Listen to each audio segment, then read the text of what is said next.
2019 সালের লেখা একটি কবিতা, অথচ আজকের দিনে কতটা প্রাসঙ্গিক হতে পারে, কতটা। কবি আর্যতীর্থের লেখা মিলন সাগর প্রকাশ করছেন 29/3/2019 সালে লেখা একটি কবিতা। তার একটা অংশ আমি পাঠ করে শোনাচ্ছি। এবং যখন আজ 2026-এ দাঁড়িয়ে এসে কবিতাটা আমার হাতে এসে পড়েছে, তখন মনে হচ্ছে যেন সময় যেন ঝাঁপ দিয়ে এসে আজকে মিশেছে। কিছু কিছু ক্ষেত্রে এমন হয় যে কোনো কবি বা সাহিত্যিককে কোনো বেড়াজালে বাঁধা যায় না।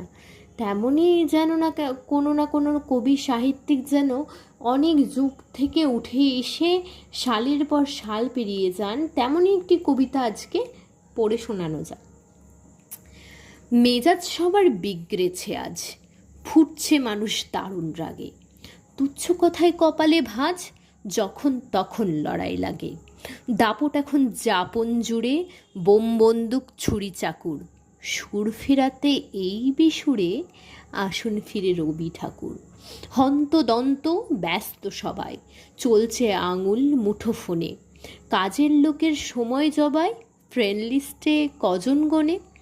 বদলিয়ে যা কেমন স্বভাব, ভার্চুয়ালের হাঁকুপাকুর, মিটিয়ে দিয়ে বন্ধু অভাব, সাথে ঠাকুর রবি ঠাকুর। ধর্মপ্রবল রক্ত চোখে মানুষ মানুষ প্রাচীর বানায়, আলো এখন কমই ঢোকে, অধর্মীরা অস্ত্র সানায়।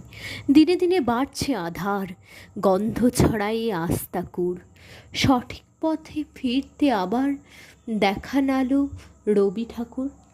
রাজনীতি আজ জোকের মতো, শুষছে দেশের অগ্রগতি, দগদগে হয় জাতির ক্ষত, ভোটের লাভে দেশের ক্ষতি।